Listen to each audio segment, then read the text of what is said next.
Hey guys, SP Lines Moderator here again with another video. So this is the number 2 video we're doing today out of the 5 or 6 we have planned. So the video I'm going to be doing today, if you saw my earlier post, is going to be about the Bowser Denver Rio Grande Phase 2 RS-3s. So I'm not going to take these out of the box because with the Bowser things you got to unscrew under the bottom of them. I don't want to get my screwdrivers out for that. So I'll just be taking the sleeves and the lids off, just showing them on right side up in the box. So let's get to that. Let me get them set up, and then we'll go from there. All right, stay tuned. All right, guys. So we're back. This is Plains Model Rotor. Yep. So these are my Bowser Denver Rio Grande Late Phase 2 RS-3s. And a little bit of history about why I got these is because around my neighborhood a while back, I used to go wandering around every few months to just take a walk in my neighborhood, stuff like that. And I was walking around my neighborhood, and there's this woman who had rented a dumpster and was getting rid of her husband's trains because he was unfaithful to her, and she was getting rid of his trains, just throwing them in the trash as a form of revenge. And I got 2 trains from that woman. One was this old Walther's Made Its Away Denver Rio Grande set, which I actually got these for. And the other one was a Sunset Brass Pennsylvania A5S painted in New York Central colors. Anyways, I don't have the Pennsylvania A5S anymore. I got rid of that because it was an older model. It didn't run as well. But the Denver Rio Grande set is in my train locker. So, but yeah, no. After I got the Made Its Away set, I got these from Bowser, pre-ordered from Lombard to run with them, and I actually totally forgot about it because I got sick and tired of waiting for the RS-3s to come out, so I ended up getting the Denver Rio Grande set for a while. Then I got it back from my friend, and then Lombard called me and said these were in stock. My pre-order come through, and I was like, you know what? I'll buy them. I got them. They go great with the Denver Rio Grande set. I have beautiful models. These are equipped with ESU lock sound from Bowser. And these are some good runners I have. I like to pair them with either the Made Its Away set or another caboose I have, my Rapido Denver Rio Grande steel caboose, which I'll get to another video later tonight, and posted probably both the Denver Rio Grande RS-3s and the caboose video later tomorrow. Anyways, the RS-3s was ALCO's version to the RS-2 with a better prime mover. I believe these are air-cooled engines. Anyways, Denver Rio Grande had 6 of these units ordered, or 8 of these, sent to the Central Colorado Division to be used as freight locomotives or passenger, depending on what they were used for. They only lasted about maybe 10 years total before they were off the roster and scrapped. These are in the early Phase 2. Bowser's coming out with one late Phase 2 with the all black with just the gold lettering, which I've pre-ordered from the train shop. Coming in later next month, 2 months from now, from August. So, gonna get that. Like my other ones, I like to pair 5201, 5203. Had the 5201, as you know, I mentioned in the GP9 video. Sorry, not GP9, the GP15 video. How I like to have the lower number in the front and the least number in the back. So, one thing I do not like about these units, of course, as I said before, it has lock sound, and I find lock sound to be a pain in the butt to program, especially since you need the ESU lock programmer, because like Apple, it's a proprietary system, which is ironic since I have an iPhone I'm recording this on. So yeah, but it's a very proprietary system, which I hate. It does not play well with other programmers, so that's a thing on its own.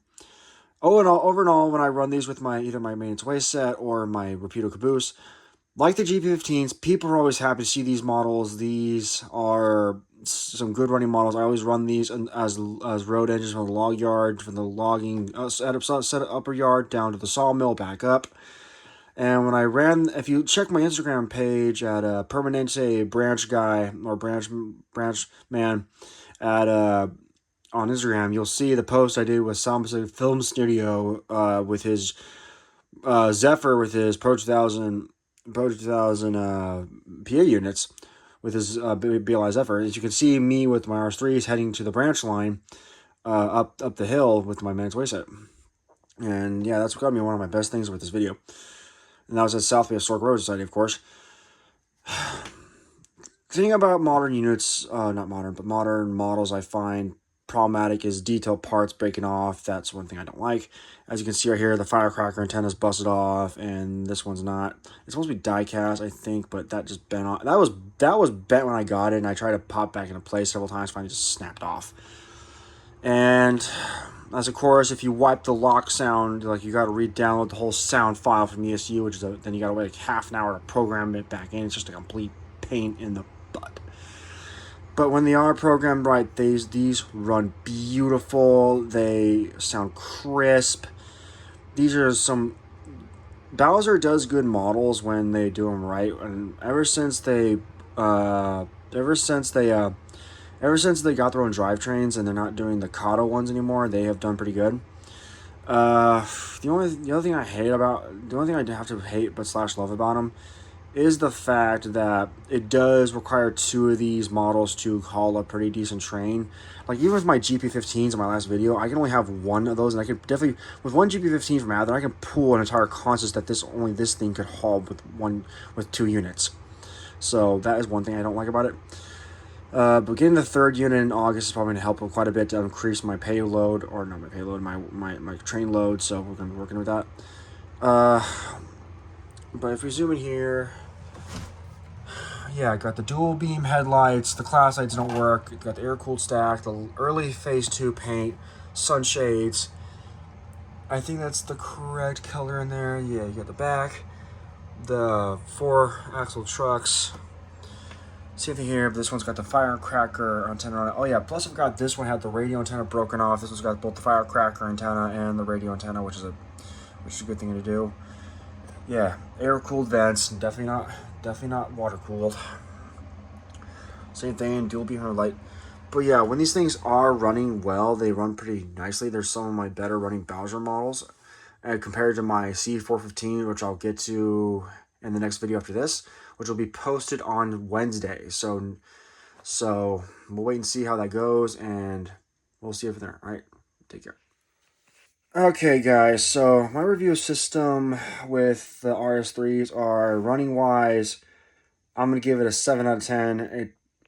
It does run well, but when it doesn't, it is crappy. Detail-wise, fragile detail parts that I have with some newer models that are like, if you just look at them on, they fall off. I'm going to give it a 6 out of 10 because, as you saw in the 5201, the radio antenna and the firecracker antenna are broken off.